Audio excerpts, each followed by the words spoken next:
Celebrity Big Brother is back with season 3. I was looking forward to it a lot, honestly, and I kind of still am, but I gotta say, the cast reveal was pretty damn underwhelming, especially since I feel like I don't even know a third of the cast, and there's only 11 people. It's a bit much. Very underwhelming. I know there was a lot of hope that Tiffany New York Pollard would be on the cast. Q was saying she would watch it and podcast with me if she was on the cast. Alas, she is not. We don't get that entertainment. And I fear this could be a pretty boring cast. It is an older cast than the first 2 seasons. And yeah, I don't know how I feel about that. Obviously, the challenge All Stars with an older cast is very entertaining. But if anybody's watched my podcasts last year on Big Brother and Big Brother Canada, I feel like the older players in Big Brother games are not interesting for the most part. So we'll see how this goes. I just hope we get good gameplay like season 2. The reason I enjoyed season 2 of Celebrity Big Brother so much is, one, it was entertaining, but we also got good gameplay. The celebrities came to play the game. We didn't have quitters like season 1. We didn't have people lost like season 1. Everybody was playing a game. So if this cast comes in playing the game, then my expectations will be met. They're not super high, but they're not super low either. I at least want to be A, entertained, or B, see good gameplay. That's all I care about. I want them to play the game or be messy. One or the other. So let me go over some of the cast. Carson Kressley is coming up first here. Carson has a connection to another player on this season, Todrick Hall, who I will probably talk about last. I think I'm going in alphabetical order. They have worked on Drag Race together in the past, so I wonder if they have this little pre-game connection that will come and be useful for them in this game. I feel like it will. I think Carson's obviously going to be a social threat. I read some of the interviews. I think he got some advice from Ross Matthews, who was in season 1 of Celebrity Big Brother. And Ross did well, but didn't get the vote to win at the end. And I feel like Carson could play into that same kind of strategy where he's very social, very all over the place. But in the end, he doesn't get the votes because he either wronged too many people, or it happens a lot in these games where you get to the jury and they don't vote for you to win. But I'm interested to see how Carson does socially. I'm interested to see him play. He's done a lot of reality shows like this. And I do think he will be a social threat. I have no doubt that Carson is here to play. I think he will have a good enough social game to survive the first part of the game. It will be the middle game for Carson that I think is very important. We will see if he's going to try to be a puppet master like Ross Matthews, or if he just plays a more social game this whole time. He will fall into one of those two. I don't know if he has the conniving ability that Ross showed, but we'll see. Maybe he'll prove me wrong. Up next is Chris Kattan. We had 2 Chris Ks, by the way, so that's going to be interesting.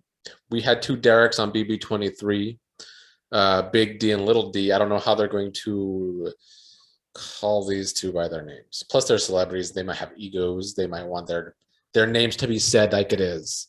We'll see. Anyway, Chris Kattan, Saturday Night Live, back in its heyday in the late 90s, early 2000s. Unfortunately, his career never really took off after SNL. Chris Kattan might be one of the people I am most interested in seeing play, though. And I will explain why.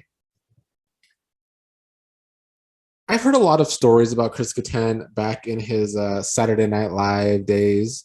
And he was also on the podcast Tiger Valley with Bobby Lee. I love that podcast. And I feel like they talked about his past. I can't remember if he was an alcoholic or if he was on drugs or if it was both. I'm pretty sure he was alcoholic. And I feel like that is why his behavior when he was younger was pretty annoying to a lot of people. But I've also heard stories about Chris Kattan being very political on Saturday Night Live. And I don't know what Chris Kattan is like in his older age, but if in the past he was able to show that he could be political, I think that could be very interesting for his game here. From his interviews, though, I feel like he might be a little scared of this experience and a little too worried about people liking him. And I feel like a lot of that probably is maybe like some self-esteem issues from his career, maybe not going super well after SNL compared to a lot of others from SNL. But I hope he still does have that politics in him from some of the stories I've heard in the past of him on SNL, because that means he will play a very interesting game. But if he's too scared of what people think, then we're not going to see that, unfortunately. But I'm hoping to see a political game play from Chris Kattan. I'm very interested to see what kind of gameplay he brings, or if he's too scared to do it, or if he ends up quitting. Anything could happen from him in this game. I don't know what to expect, honestly. I don't know what to expect from a lot of these people I'm about to be talking about either, because I don't know them. We'll start with the Lost NSYNC member, Chris Kirkpatrick. Yeah, he is the unknown NSYNC member. If you think of NSYNC, you're going to think of Justin Timberlake, most likely. You're going to think of Lance Bass, who is a fan of Big Brother but never plays. Well, that's lame, Lance. I don't think Lance's career is like that important or that bigger than this show. Maybe he asks too much to play. Maybe his price to play is too high. I don't know. But yeah, even back in the day, there was the other guy. I mean, I don't remember his name either. He was like second to Justin Timberlake back in the day when I was a kid, but I don't even remember his name. And obviously there's Joey Fatone. Everybody knows Joey Fatone in some way, shape, or form. So yeah, Chris Kirkpatrick is just the Lost NSYNC member other than the other guy. I'm going to look up the other guy's name because it's going to bother me. JT is the other guy from NSYNC. I guess he's kind of been forgotten too, but at least back in the day he wasn't. Chris Kirkpatrick was unimportant when NSYNC was popular, and is even more unimportant now. So it's kind of hard for me to be excited about this guy. I also didn't like his interviews. I feel like of all the cast so far, he's the one I feel like I'm going to dislike the most. But I don't know what to expect from him. He seems like a Big Brother fan, a casual fan of the episodes at least. That could be good. That could be bad. I'm kind of hoping that he goes early, to be honest. But I feel like he is going to play a decent enough game to stick around for a while at least. I feel like he could be snaky from his interviews, but we'll see. I don't like him so far. Next up is Cynthia Bailey from Real Housewives of Atlanta. I know nothing about her either, barely know her. I asked Q about her because she watches some of the Real Housewives, and she said Cynthia's boring, so that doesn't bode well. Because I feel like a lot of this cast seems like they might be boring, and I don't like that at all. But, I mean, judging by her interview, I think she can do well in this game. I feel like she is, calm, cool, collected individual. She's not going to be in the drama. And I liked in her interview that she said she needs to play a flexible game. And, she knows Candy, who played season 2 of Celebrity Big Brother. And Candy was my favorite player by the end of that season. I enjoyed the game Candy played. It was under the radar for a while, but she really started to understand the game more and more as it went along, and she was able to adjust really well towards the end of that game. It didn't work out in the end, but I enjoyed the game Candy played. So I'm hoping Cynthia watched that, or at least got some advice from Candy, that being flexible in these kind of games is what you need to do, because that will get you further. Lamar Odom, former NBA player, former ex of a Kardashian sister. All I got from his interviews is that he is probably going to be a messy player. He might bring some drama, and I don't hate either of those two things. I don't have hopes for him winning this game, judging by some of the things he said in his interview. But I think he has the potential to be the messy drama player of the season. And every season needs one of those. But we'll see if that even comes to pass. A lot of these celebrities tend to get along, and usually there was a lot of drama in season 2 as well. So that I think the fact that season 2 of Celebrity Big Brother had not only drama but good gameplay is what made it such a good season. And I don't know if we're going to get either of those two things from this season, but I'm open-minded coming into this season. I'm hoping for the best. Miesha Tate, a UFC fighter. I don't know much about her as a person. I've seen her fight in the UFC many times. I'm interested to watch her, see how she plays this game. I don't know why they've never casted a pro wrestler on any of these 3 seasons. I feel like pro wrestlers, at least older pro wrestlers, I don't know about new pro wrestlers, but older pro wrestlers know all about playing political games in pro wrestling, and they tend to have better personalities than people think they do, and I think they would do really good in a game like this. Unfortunately, we never get to see that happen. But Miesha Tate is a fighter. She said something in an interview which I think could ring true. They could see her as too big of a threat early on in this game. She could be an early boot just because she's A, one of the youngest players, but B, also fit. I think she could intimidate people even if she doesn't mean to, and could be an early boot. But hopefully she'll prove me wrong. The next player, I probably can't even pronounce her name right, so I'll apologize ahead of time. Mirai Nagasu? I think that could be right, actually. She's an Olympic bronze medalist, figure skater. I know nothing about her either. She is the youngest, I'm pretty sure. That could hurt her in this game since it's an older cast. I think she might end up being like unassuming, which she can use to her advantage. If she doesn't come off as a big threat, she could be the opposite of Miesha Tate. I think she could come off as not being a huge threat, but actually end up being a decent social threat. So she will be interesting to watch, but like I said, I know nothing about her. I didn't get a whole lot out of her interviews either, so I will have to just talk about her more when I actually see the game being played out. Next up, another name I don't know if I could pronounce, Shanna Moakler, former Miss USA, a model, was in Playboy, I guess. I know nothing about her either, and I got nothing from her interview. I think she's going to be boring. That's what I'm getting from her, is a big, tall glass of fucking boring. Teddi Mellencamp is next. Another person I know nothing about. This is a trend. There's 4 people, at least 4 people that I really know nothing about whatsoever. She's the daughter of John Mellencamp. I think she was maybe on a Real Housewives show too, possibly. But I did get stuff from her interview, at least, compared to the last 2 players I was talking about. I got more than anyone out of Teddi's answers to some of the questions on the interviews that she's here to play and she is here to win. Now, will that mean she plays too hard too fast? Possibly. But I think she is going to be a very interesting player. If she really comes in playing as hard as she seemed like she's going to in her interviews, she could be a force in this game, because I don't know if a lot of players are going to come in playing hard. That could be a detriment to her game, but it could also make her strong in the early game and set up her own game very well. But I think there's enough players that could catch on to her too.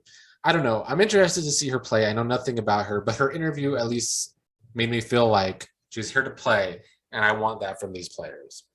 Todd Bridges, former sitcom star back in the day, gave some funny interviews that I read.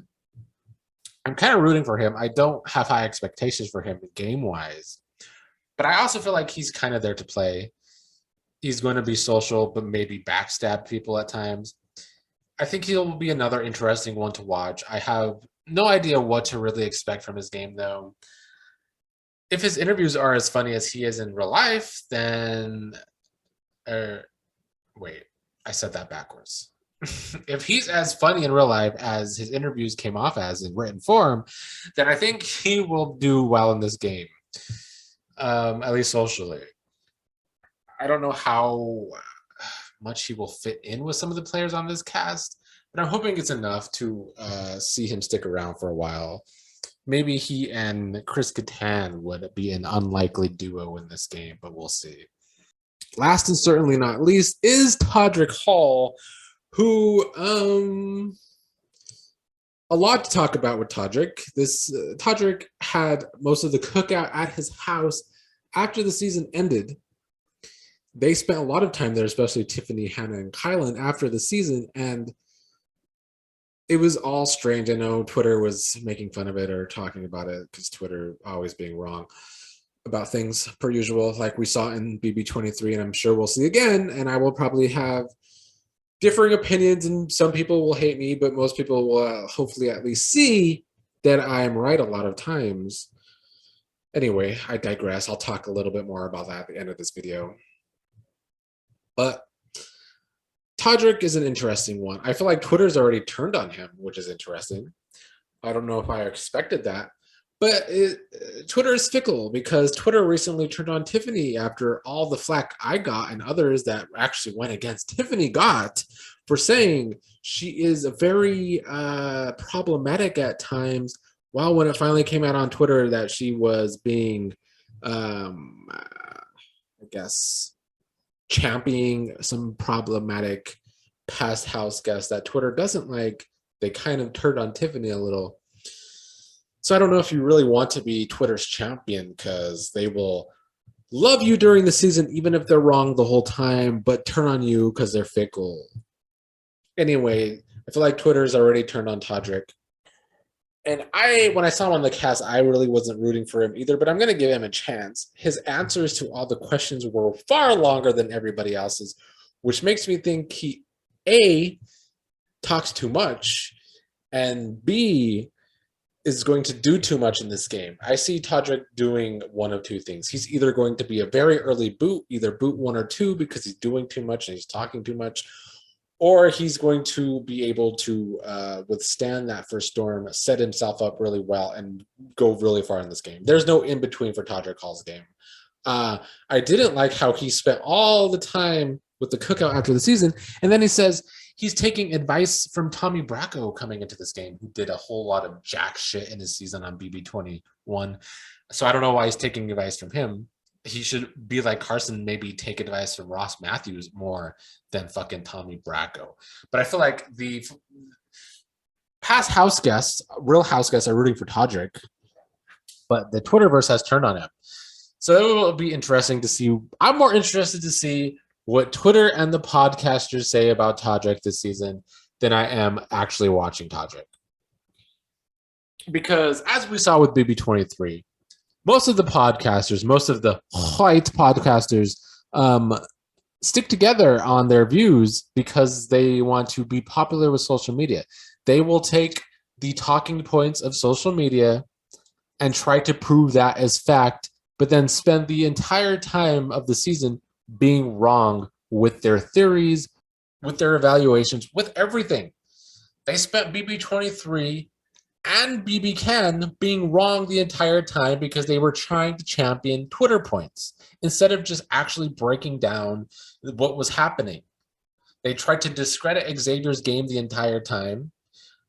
And they tried to discredit fucking Tashawn and Kiefer on BB Can because it wasn't the popular Twitter points. So I want you to continue to watch out for that this season. But I think Todrick's going to be very interesting because do the podcasters side with past house guests because they want to have interviews and have past house guests on their podcasts? Or do they actually side with Twitter, who right now, for now, is not on Todrick's side? Oh, you podcasters that don't form your own opinions have a hard decision to make. Do you sell yourself out for the Twitter fans, or do you sell yourself out in hopes you get interviews with past house guests? I don't know how you're going to decide, but here on this channel, I'm just going to call it like I see it, like I always do. And I'm holding all my expectations for Todrick aside. I want to see him play first. I feel no way about him yet. I am interested to see how Twitter handles his playing, and I'm interested to see how the podcasters handle how he plays, because that could clash. But I'm sure somehow, magically, all three sides, the podcasters, the fans, and Todrick, will either get on the same side with Todrick or get on the same side against him, because that is how they work. But yeah, that's the cast. It's an old cast. It could be a boring cast, unfortunately. I just hope they play. If they just play the game, I will enjoy it. And if they don't play the game, then they better be very messy and very dramatic. But I don't see a lot of drama out of this cast, except for maybe Lamar Odom. Maybe Teddi Mellencamp, but I heard she's boring too. Maybe Todd Bridges, maybe Chris Kirkpatrick. Maybe Carson can, cause drama between people and stay out of it. I would like to see that. I don't know. I'm just speculating now. I'm going to end it here. I will be talking about the live feeds whenever they begin. Maybe I'll talk about the episodes. I'm trying to see who I can get to maybe talk about the episodes with me, because right now I'm recording a Big Brother game that will air much later in the year. So stay tuned for that. But for now, I will let y'all go. We'll see what Celebrity Big Brother 3 brings. I hope it is at least close to as good as BB Celeb 2, but I don't think it's going to be.